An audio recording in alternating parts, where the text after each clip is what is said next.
Օրոդես երկրորդը դա իմանալուց հետո հսկայական զորքեր հավաքեց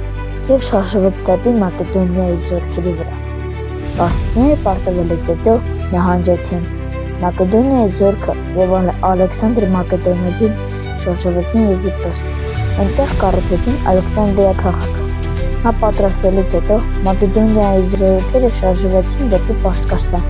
այնտեղ էլ սպասում էր Պարսից զորքը։ Գավգամելիայի ճակատամարտի արդյունքում պարսիկները ջախջախից պարտության տարան։ Մակեդոնիայի զորքը գրավելով ամբողջ Պարսկաստանը կարողանում է վերականգնել իր շահը։ Ալեքսանդր Մակեդոնացին պլանավորում է գրավել արաբական թերակղզին, բայց իր զորքը շատ հոգնած էր, և նրանք գնացին նոր մայրաքաղաք Բաբելոն։ Ալեքսանդր Մակեդոնացին պլանավորում էր գրավել նաև հնդկական թերակղզին, բայց չի կարողանում, որովհետև նա մահանում է Քրիստոսի դարի 323 թվականին։ Նրա մահից հետո